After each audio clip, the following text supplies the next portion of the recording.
Hello, I'm Jeffrey Kirk.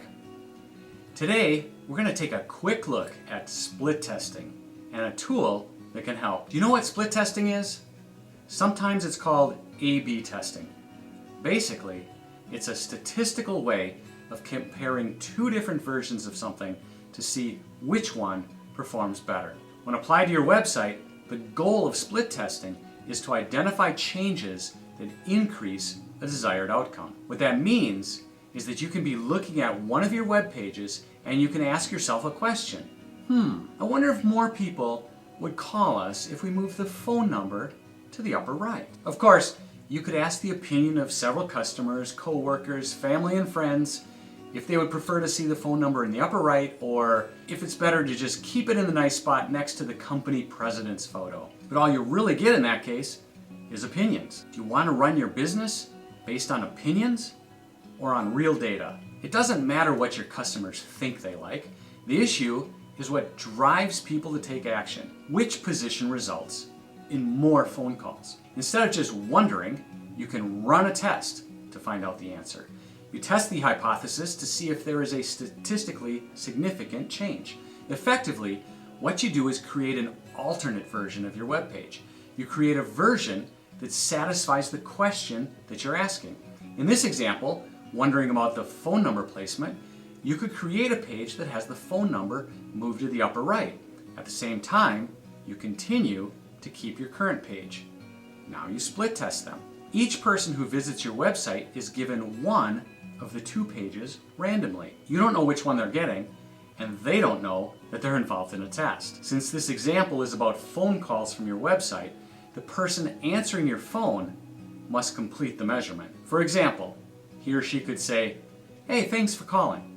Just for our records, are you seeing the phone number next to Jack, our president, or is it in the upper right corner of the web page?" And then tally the answers. The more answers you have, the more accurate the data will be.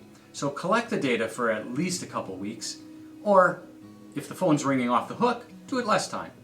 You're collecting 4 pieces of information: the number of times someone saw the original page, the number of times someone saw the test page, the number of times someone called from the original page, and the number of times someone called from the test page. Let's say your original web page was seen 412 times during the experiment, and the new page was seen 421 times. The pages are displayed randomly, so the totals should be kind of close to each other, but likely will vary a little bit. And you got 49 calls from the original page and 58 calls from the second. Then simply drop those 4 numbers into a handy split testing calculator, and you'll see where you stand with this test. In this case, the conversion rate for sample B, your brilliant idea about moving the phone to the upper right corner, is a little bit better than the original. The confidence is much better, about 79% compared to 21%. At this point, you might be tempted to update your website to go with the new page. But first, you must understand what the confidence number means. It tells you that not quite 80% of the time, this page is the better page. What that means is that nearly 21% of the time, or about 1 in 5 times, changing to this page will be a mistake. The general rule of thumb is that you want to see a confidence of 95% or higher before you commit to a change. In that case, your data gives you the wrong answer only 1 out of 20 times. And most of the time, you can easily live with that. If being wrong 1 out of 20 times is too much, then wait for higher confidence. Of course, you get to decide your own level of comfort with the confidence number, whether it's a potential 20% error, or 5% error, or a 1% error rate. But it's not just comfort level, it's time. Getting higher confidence takes longer because more data is needed to produce statistical confidence. Can you wait long enough to reach the confidence number you want to see? For the phone number example, if you think being wrong 1 out of 5 times is acceptable, then go ahead and implement the change. I would suggest considering other factors first though. If you collected all this data within days or even a week or 2, then let the test run a little longer. If the ratios stay the same, then the confidence goes up. If instead the ratios change and the confidence drops, then you might be happy you waited. On the other hand, if it took a year for you to get this much data, then you have to work on getting more traffic to run through your test, or you have to accept a lower confidence. The upside of split testing is that every time you make a change that improves conversion, you are creating a better and better website for your business. You are getting better results with more leads and more sales. You can split test your way to bigger profits. So why not just move the phone number to the upper right without testing? Well, maybe the phone number by your company's president makes it more visible. Maybe you get more calls simply because it's in that position. You could move the phone number without testing, thinking that the upper right is a better spot, but then 3 months later you notice your business doesn't get as many calls as it used to. Now you don't know why. Was it the change in phone number position, or did something else change? Maybe in the economy or in your industry. Without the testing, it's all a guess. Here's a real life example, and I will show you how to easily use the split test calculator to give me the data that I need. In this case, I'm comparing two separate landing pages against each other. The goal of these landing pages is to guide people to join an upcoming webinar that I'm presenting. An ad sends people to the landing page. They are randomly assigned one page or the other. And each time a page is seen, that is an impression. If they make it to the thank you page, then they have converted. They have taken the action that I want them to take. In this example, I have two pages that have the same messaging, but the layout and color schemes are different. For the control, version A, there have been 135 unique visitors and 14 conversions. Version B has 132 unique visitors with 20 conversions. And here's the link to the split test calculator that I use. It's splittesttool.com. So let's go there and we'll take a look.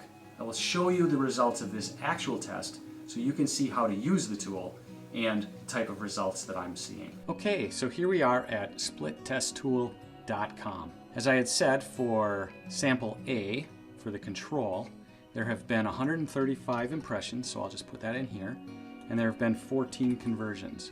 For sample B, we've had 20 conversions with 132 unique visitors, 132 impressions. So then all I have to do after I get the four numbers in there is click on the Calculate Split Test Confidence button. So I'll do that, wait for the results, and here's what we get. Now we can see the conversion rate, about 10.37 in this one and 15.15 for sample B. And that gives us the confidence the winner, sample B, is winning with 87.95% confidence. So that means that roughly 12 out of 100 times, sample B is going to lose.